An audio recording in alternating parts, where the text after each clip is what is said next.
survey is that they came in last. And I bring that up to underscore and sort of tee up the next section, which is that you may not be, if you're here at Anime Expo in person, representative of the average anime fan. That's a great thing, by the way. I'm not, I feel bad about it. Just to sort of like quantify and underscore that idea, that there's anime fans, and then there's like acrylic standees. There's the ordinary and the extraordinary. And so no, I appreciate the outline in the room helping to illustrate the point. Because it's one of the areas that market research tries to really help sort of fill in gaps, and frankly really tries to help contextualize other data sources, right? Because there's lots of different places you can find data on anime fans, but I think one of the things that we really try to push back on is this increasingly outdated idea that there's sort of like one type of anime fan, or even that there's one type of core anime fan, right? So to kind of drive this point home even further, we've got a few more questions coming up. Yes, there's Candy and Umaima on the line. How many people here have used or have been on or used in some form or fashion Bookwalker in the past year? All right. Would anyone like to guess? If needed, we'll call in a few people. We won't drag it on all night. Would like to guess approximately what percentage of people in America aged 13 to 69 who identify as anime fans have been on Bookwalker in the past 12 months, according to our survey data. I'll go back to the, I guess, multicolored jacket. I almost saw that. It's a rainbow one, but less than 1%. Less than 1%. Less than 1%. I'll go ahead and give that to you. Because once again, this room not necessarily representative of the broader, anime fan base.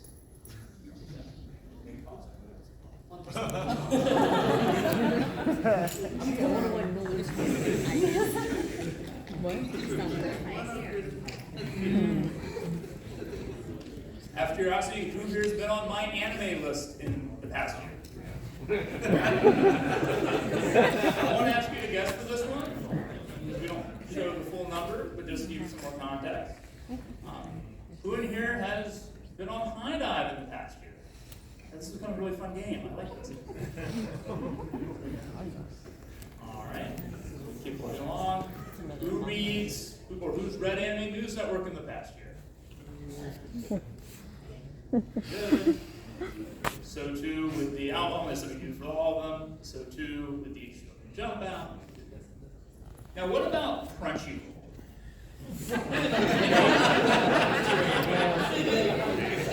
What percentage of American fans have been on Crunchyroll in the past year? Not necessarily subscribers, but on Crunchyroll. Let's go on. I see a hand right there. You who's looking behind for the answer. I think like 90%. Sorry, now we'll take your guess. I was thinking maybe like 50. Now you got 50? Anyone else want to make a guess? Maybe we'll take one more and we'll give it to the closest one. Then she can do the math on who's closest. So we got 50 and 90. I know it's greater than one. Okay, I see. Fake black mask. 30%. 30%. I was going to say 40. All right. Oh, that's all I won. Did you Google it? Okay, so we still haven't hit a majority of anime fans, right? But what about Netflix? What percentage of anime fans are on Netflix? Oh. Well, does it go to maybe so we're gonna say It's got to be at least 50, if not more. 50%. Okay, and I see pink curls. 62. 50 or 62. All right, and we want to get one more? One more. 80.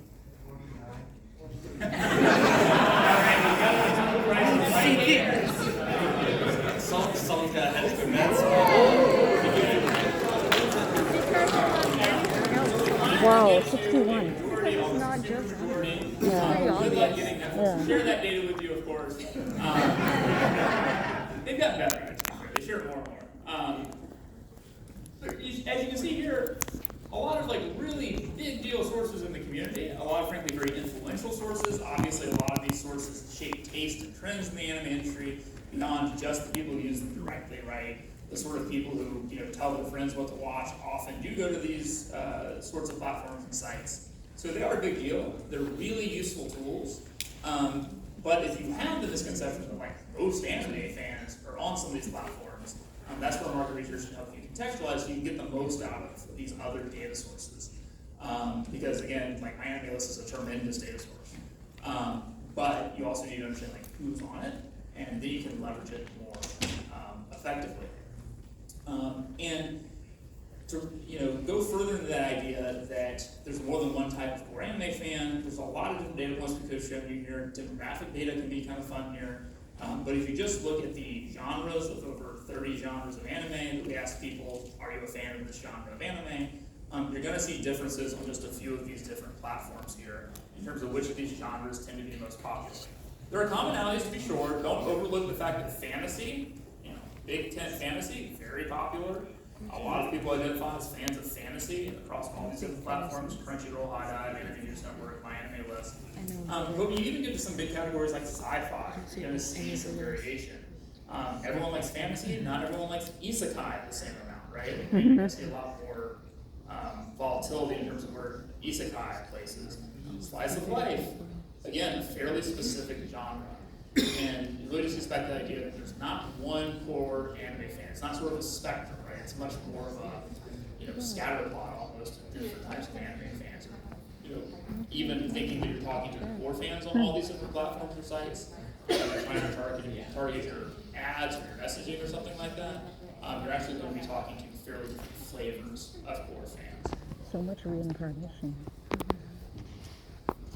On that note of fantasy and isekai, we thought it would be kind of fun to dig a little bit into the sort of overlap, similarities, and differences in the fan bases for fantasy and isekai in this next section. Not too surprisingly, the group of people who identify as fans of fantasy anime is quite a bit larger, basically twice as large as the percentage of people who identify among anime fans as fans of isekai anime. Is sort of a bigger term, right? And of course, the vast majority of people who are isekai fans do identify as fantasy, though notably not literally all of them. Shout out to the Tanya the Evil fan base, I think, for maybe getting their name like not exactly fantasy, it's different. But we also look at had the opportunity to not just look at some of these high genre level categories, but we also look at a bunch of specific series and IPs and brands in our survey.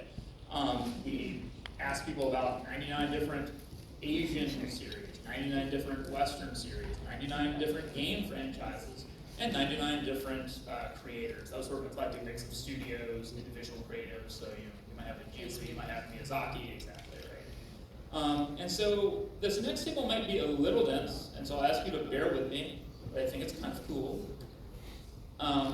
Where we looked at the fan bases of a selection, not our full list, but a selection of both isekai and fantasy anime. And we sort of saw how many fans of one series were also fans of another series. So, for example, if you start with the columns and you see, the 7 Deadly Sins fan, we highlighted in yellow for you the 7 Deadly Sins fan favorite isekai or fantasy series that isn't 7 Deadly Sins, essentially, and Sword Art Online by like a fraction of a percentage point edges out Solo Leveling, you're basically caught it. And you can do the same thing when you go to Solo Leveling fans who have Sword Art Online, and so it goes. And there's a fair amount of difference in terms of which other isekai and fantasy series fans of a given isekai or fantasy series like. And on the far left, this is helpful too, underneath the US banner points where that column header is what percentage of basically Americans claim to be fans of a given series. So you've got the 7 Deadly Sins at the very top, kind of exhibiting something, not to take anything away from the series itself, but probably benefiting a bit from the reach of a Netflix or something like that, right? All the way to the bottom where you have Suicide Squad isekai series. And that leads us to a remarkable consistency in the data table, which is that the Suicide Squad Isekai series is consistently the least watched series, particularly among all of the different other fan bases. We all probably have some idea about why that might be. Dang it, Hulu. And you can also see too that the Suicide Squad Isekai fan base itself is not watching a ton of other Isekai or fantasy series, because at the bottom of this table we've got the numbers highlighted in like red and green. In hindsight, maybe not the most colorblind friendly choice, but we've got the 1.9 under the 7 Deadly Sins fans, with a high of 4.6 around fans of Is It Wrong to Try to Pick Up Girls in a Dungeon. What that tells us is that, again, among this set of titles, the fan base for Danmachi, I don't want to say Is It Wrong to Pick Up Girls in a Dungeon, over and over again, are really, really likely to be into this sort of space. If it's fantasy, if it's isekai, the Danmachi fan base is really likely to check it out. They just sort of like this genre, they like this stuff. By contrast, the 7 Deadly Sins fan base, and one of the reasons that we kind of hypothesize there's something of the Netflix effect here, are relatively unlikely to have watched other series. Basically, the 7 Deadly Sins is this like big, popular, sort of broadly known series that has, relatively speaking, a lot of people watching it, but they're not necessarily otherwise just like core fans of isekai and fantasy series. Similarly, if you look underneath the Suicide Squad Isekai fan group, they on average have only watched a couple of other series. They're not necessarily core Isekai fans who checked out this series, presumably because it was another Isekai.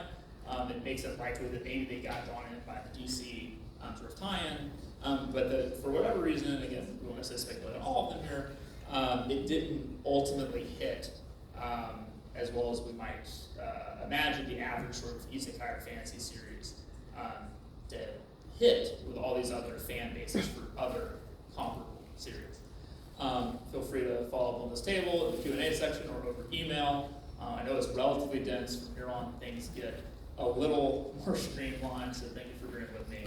But we thought it said some interesting things about the overlaps in these fandoms and these fan bases. And again, shout out to the Wrong Clear Rules and Dungeon crew for watching so much stuff. Someone's got to get it. And then finally, we get into the somewhat misnamed lightning round.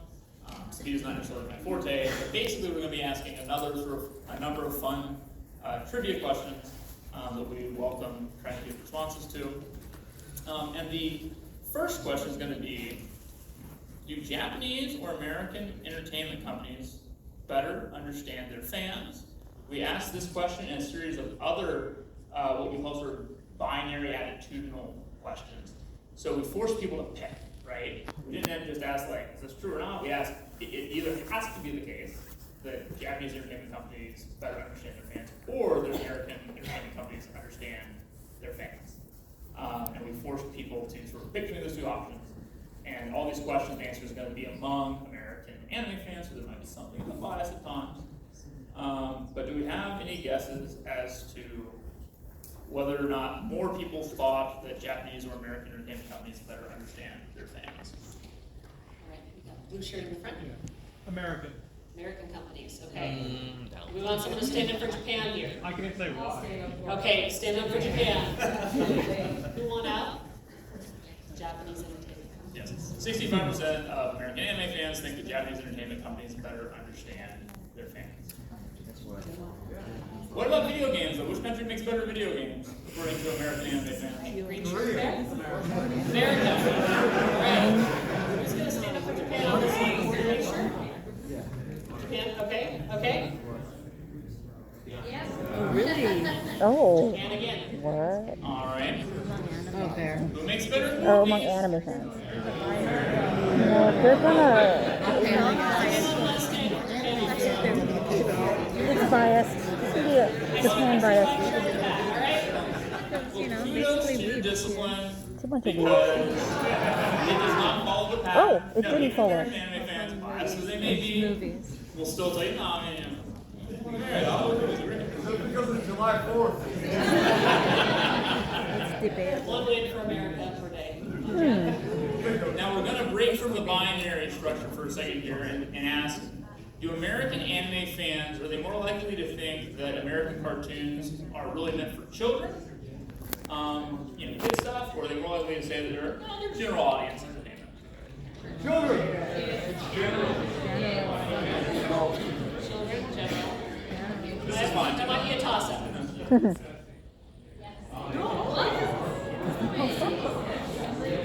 Wow, that's neat. American anime fans, the vast majority of them tend to think that American cartoons are for all ages. But we might have a comparison data coming later. I mean, come on, look at Cartoon Network. What about animation, America or Japan? Japan. 80%. What about comics? Comics/manga? America. Yeah, you know. And then, is anime for all ages, or is it kid stuff? All ages. High schools. So, the vast majority of American anime fans think that American animation and Japanese animation are perfectly acceptable for all audiences, but there's still a big gap, right? They definitely are more likely to think that anime is not just for kids. And there's different ways you can phrase this question to be like more or less mean about it, right? To maybe try to splinter that even further, but there's still definitely a big gap in the perception there. Our final set of lightning round questions are sort of themed around classic anime debates. The first one being, is anime more about the art style or the story, according to American anime fans? Really want to give you guys some food, so I got see some hands here. I see holding up the phone in the back. Story. Okay. Art style. Anybody? Striped shirt in the front. We say art style. Okay. Story. There you are. Slightly biased. Essence there. And that's true. It's very interesting and helps explain too some of the ways in which a growing number of American animated series have been able to sort of look at some of that Japanese and anime DNA and take it without necessarily fully or simply endorsing the art style. There are plenty of series that will mimic the art style. They won't necessarily sort of have to be art to it. Next question. Do more people prefer power scaling debates or shipping debates? You had to pick power scaling. I see a black jacket there.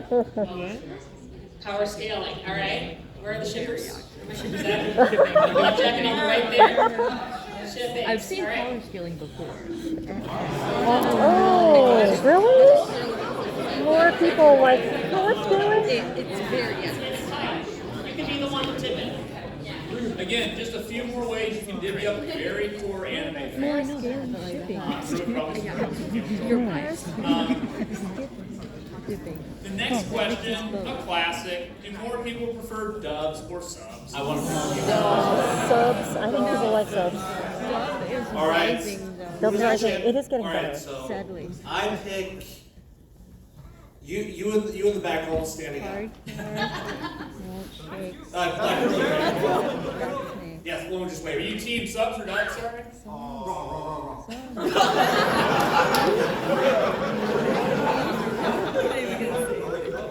Dubs. All right. Where's That a lot of people are watching dubs. subs? All right. Yeah, dubs are winning now. Well, I read that. I'd like to say again, this group is not necessarily representative of the general American anime fan. When they get older. That's how I Yeah, there may be a dub fan sitting next to you right now. Our final lightning round question before we kick it over to Q&A. You could ask us questions. Can live action anime adaptations be good, or are they, we didn't literally say like this, or are they doing it? One piece of it Far left there. They can be great. Awesome. All right. Green and next up. No. We got it. I don't know. It's basically a trick question. You can both grab a treat. It's an undecided question. real life applications coming your way, we know that that's something that's being sussed out right now. We're seeing a lot of variety that runs the gamut. And the underscore phrasing question is, and they be good versus like, are they not a good fit, rather than are they really good? I feel like there's a thousand But anyway, thank you very much for coming to our panel. I do think we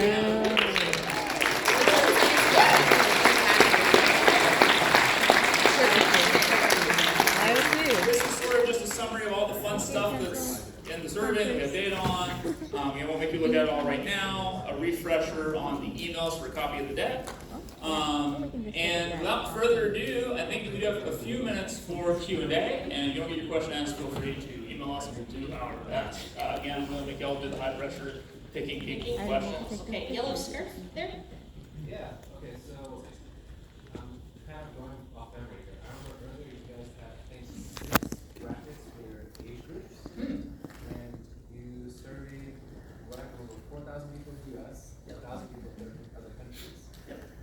I have kind of like a two-part question. My first part is, when you're surveying people in 6 different age groups, is it equally weighted, or do you have the preference to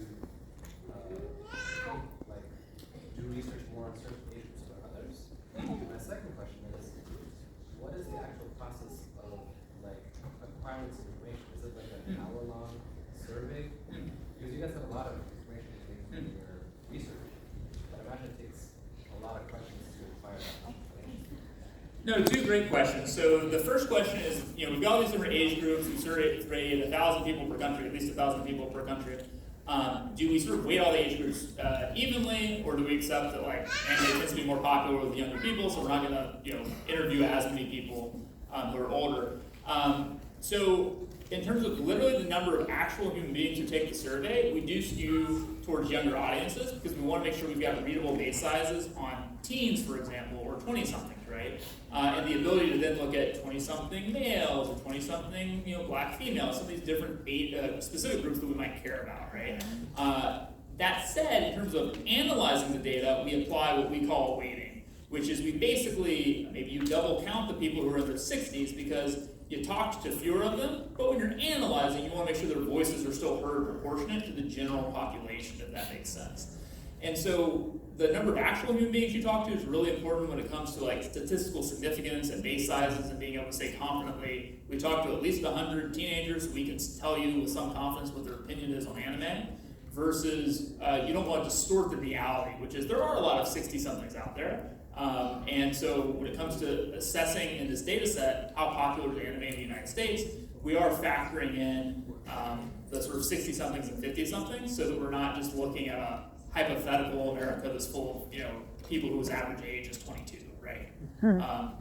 And then the second question was, I think, literally, how are we collecting the data? It is quite a bit of data, but we are able to be relatively focused on it. This is what I would consider a pretty long survey. I think the average survey time is something, especially depending on the country, in the ballpark of 20 to 25 minutes. That's a long time to take a survey. You've got to include a lot of quality assurance steps along the way, and give people little RACIP points when you're analyzing the data, making sure to clean it so that it is high quality, usable data. Typically, if you keep a survey to 15 minutes or less, that's really great for people because it's a long time to take a survey. So we did send people a pretty beefy survey for this to collect all these different data points. We never recommend, especially on an online survey, this was an online survey, it wasn't a focus group or anything like that. I would never recommend an hour-long survey. I got made to do one of those in my first job in market research. And the irony is it's unfathomably expensive for the client, and it's really tricky to say a lot of things confidently when someone's been sitting at a computer for an hour. And it wasn't a fun survey. Our surveys are fun. We're asking about anime and video games. That helps our data. It actually helps our data quality because people are like, oh yeah, I'll do this. But I don't want to survey even if it's fun stuff. It's pretty cool. So yeah, good question. Yes. Let's see. I've got blue shirt on the edge of the aisle there. Yes. You. I had a question about the age range data. You guys mentioned stickiness of anime fandom. I'm really interested in how, from an industry perspective, do you see there being more of a push for getting more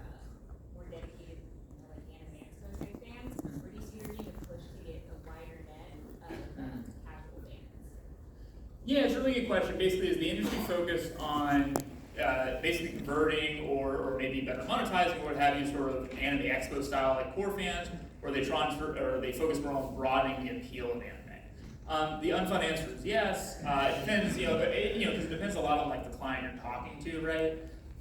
Industry leaders will never tell you they don't want both kinds. Ideally, in a perfect world, they get all of it. The question often becomes, how does a specific license or a specific product draw in that fandom, or which ones are a little bit more limiting? Because they do come with their own limitations, and the need to sort of couch the offering that you're going to be presenting in a way that it's accessible, but also fun or interesting or relatable to the existing preferences of that viewer is something they need to think about before they pull the trigger and make that move. So it's certainly something that's in conversation, but I think it's fair to say that we recognize that core fandom is underserved in a lot of really identifiable ways, especially when it comes to merchandise, and it's becoming a little more complicated in the world today, getting those merchandise where we want them to be, especially at the quality and the level of care that fans for core have come to expect. And so it'll be interesting to see, I think, in the future what these kinds of licensors are able to do to reach that core fandom, meet the needs that they've identified, and in a variety of price categories so that you're not just looking at the $500 figurine that everybody can agree is great, but not everybody can immediately attain. That's a great question. Let's see, I see the Aloha shirt. It looks like a Hawaii. I'm not catching the pattern. Pokemon. All right, yeah. So, when did you collect your sample? And for this study, was it intended to compare across different periods? Is this something that could be revisited over time, or was this intended to be a one-time snapshot? So the data was collected literally last month. So it is very recent, and this data is with the intention of revisiting it over time to see how things change.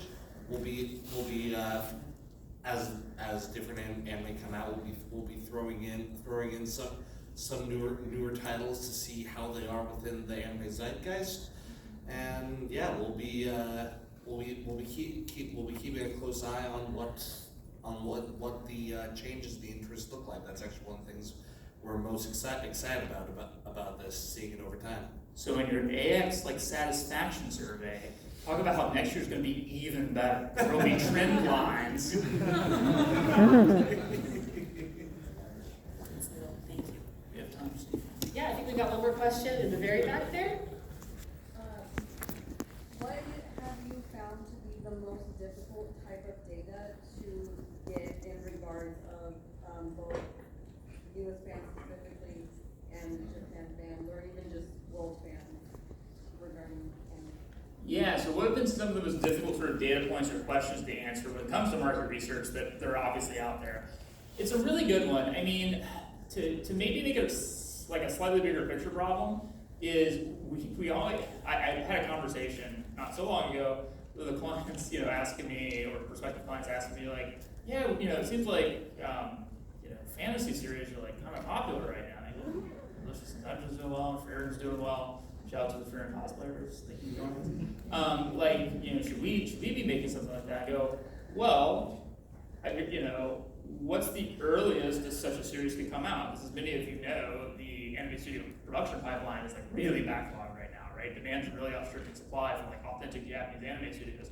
They're like, well, yeah, I mean, it would come out like 3 or 4 years probably. I go, well, that's what's challenging, right? It's one of the big challenges of the industry is what's popular now, not necessarily what's popular 3 or 4 or 5 years from now when the series actually rolls out. So we're trying to get better and better at helping clients to streamline feedback cycles, because the thing about Japan that's not necessarily difficult but very easy is that you've got this really robust manga ecosystem, right? That's giving, Wrap it up. Manga's basically great for giving you feedback on what's popular, what you should jump on right away in Japan. We don't really have an equivalent overseas because manga's just not the same ecosystem in international markets. And we're trying to find fun and creative ways to help clients sort of bridge that gap. Thank you again so much, everyone, for coming out tonight.